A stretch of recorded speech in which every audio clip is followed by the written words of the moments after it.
Hey everybody, it's Jason Blaha here, and today it's time for another client lesson update. And for those of you who enjoy these videos, because this is the favorite segment for some of you, please click like down below. It'd be greatly appreciated. Reach down there and click that. Today we're going to talk about something a little separate from training, but it is something that I routinely run into. And I said the other day in a video, I am up to 23 clients. Whether people choose to believe that or not is largely irrelevant. You're going to notice my channel video output is going to go down dramatically. I'm still buying plenty of new equipment and stuff for my home gym. Obviously something's going on. So over to the point with clients. I'm sitting on 23 clients. At any given time, approximately 75% of my clients are full lifetime natty. Okay, full lifetime natty, and some of my really strong guys are. My strongest natty guy deadlifts 615. So, perspective. But I have at any given time also guys who are on TRT, guys who use stuff, things like that. And the problem we have is that this nonsense from the internet trickles down to clients and other people, and they get some weird misconceptions. And it's like I almost have to tell my clients, like, what crap are you listening to? Because they'll go, well, I'm on TRT. I can handle more training loads than your natural guys. No, you can't. You're natural. Okay, let's come back over to the problem with this. The internet has convinced people, purely due to the bodybuilding world and guys who blast tons of gear talking about being on TRT, that somehow that they're going to get non-natty results in the gym from being on prescription. Okay, on true replacement therapy. If you're in the normal range, you are going to see natty results. Now, the counter argument is, but they might do better when they diet down really, really lean. TRT gives people an advantage who diet down to 7% body fat. Yes, there's some truth to that. But none of my people are dieting down that lean, and they better not. Like, I would fire a client for wanting to cut that lean. It's stupid. There's no point in doing it. Okay, that is the only argument that you have, and people need to understand that. The scientific evidence does not support that you're going to gain 10 pounds of extra muscle throughout the course of your training career from TRT. You're not. You're not. Okay? And it's not your training that's impacted by it. What the evidence, and I've got a deeper video coming out on this later. I'm so far ahead on informative videos, I probably don't need to make any till December if I don't want, so you guys won't be seeing that video till probably November. But I've made a full detailed video discussing blood serum levels and how much they impact testosterone over the course of your lifetime. It's based upon the work of Dr. James Krieger. He did a very extensive amount of study into this because he was really curious. So he broke it all down, and he actually has some really good data out there. So you guys can look into that ahead of time before I kick that video out.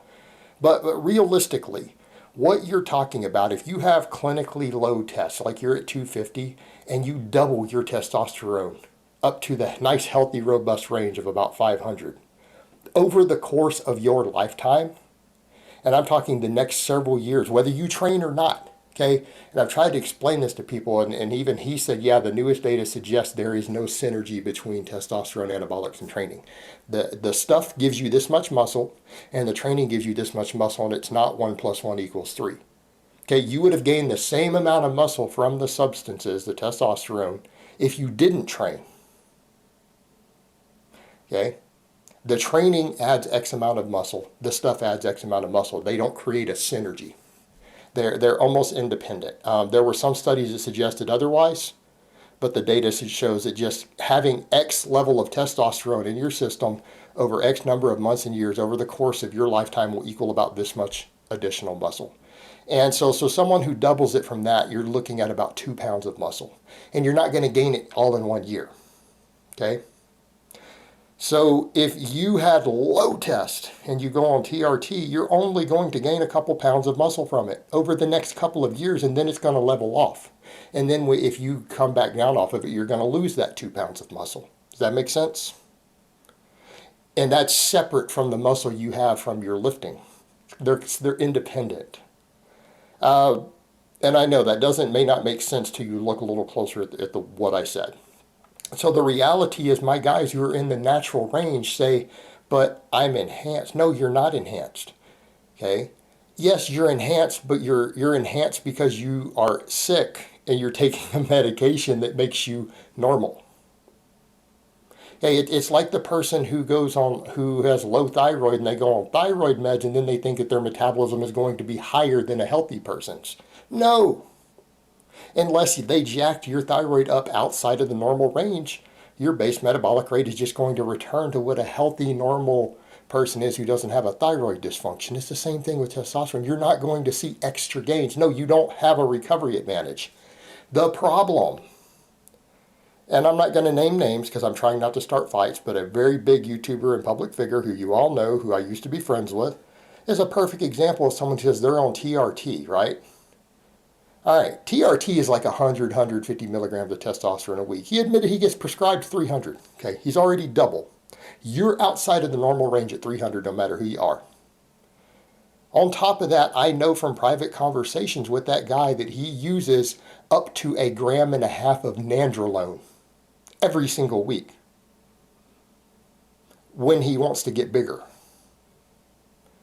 Okay, that's stacked in. That's not counting all the other stuff. That's not counting the growth hormone. That's not counting IGF-1, insulin, any of that. It's not counting any of that other stuff. Not counting any orals. The guy stacks up to 1.5 grams of nandrolone. And nandrolone is pretty potent. 1,500. Okay, 1,500 versus 300 added on top of it. Start doing the math here, guys. We're talking about 1,800 milligrams a week. We're up here past 15 times the normal range, right? So at this point, the total androgens in that person's system is more than 10 16-year-olds. 10 of them combined would actually be lower. Do the math yourself. And then calls that TRT. And then people on the internet say, oh, well, TRT, no. So when guys make this bragging that I'm not on TRT, it's like, well, they'll say, oh, I'm not on it. Oh, great. So do you have low testosterone? They're like, well, no. So if you went on TRT, you probably wouldn't see any real results from it either. So who cares? And even if you do have low test, what's it going to cost you? A couple pounds? You guys do realize there are drug-tested athletes who, like I've known of guys like in the IPF, for example, who have clinically low testosterone and they choose not to go on TRT because they don't want to mess with their ability to mess with the drug testing and they don't want to mess with their ability to compete, so they just stick it out for a few years. Some of those guys are squatting 600 plus pounds with low testosterone. If they went on TRT, their 600 pound squat might turn into 625. Might even turn into 630. But that's because they have low test.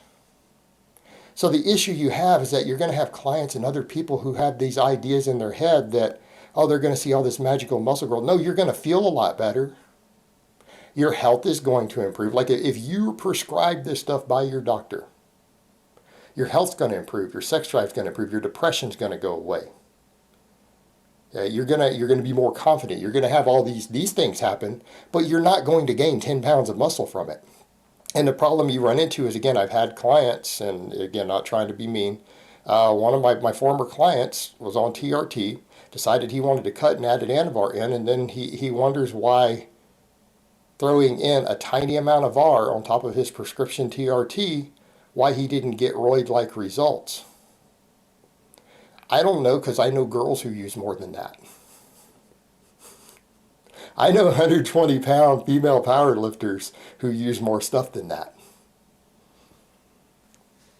Great. So it's like, what do people think is going to happen? They have, again, these misconceptions because of people who are abusing copious amounts of these substances and they throw in TRT, and people get this big misconception, oh, that's what TRT, you probably won't see a difference in a person. They might lose a little bit of fat. They're going to gain an extra pound of muscle. Hey, TRT is not going to take your 200 bench to a 300 bench. It is not going to happen. That's not how it works. That's not supported by the science. That's not supported by the anecdote. Okay? That's not reality. You're not going to be able to double your training loads. So again, it's stuff that becomes frustrating that you do have to deal with as a coach. And a lot of you out there as coaches and trainers, you may have to deal with this with your clients, and you need to understand your clients who are on TRT are natural for your purposes. No, they'll fail a test if they're tested in a sport, right? They're on test SIP from their doctor. They're going to show the metabolite for test SIP. Hey, they're going to fail the drug test. But for training purposes, you need to treat them like they are natural, because they are. They're in the normal testosterone range. They're not getting a benefit, they're removing a medical negative. They're not going to see better results from it. All right, guys, well, that's really all I have to say on that today. I hope it's been informative, and I will talk to you guys next time.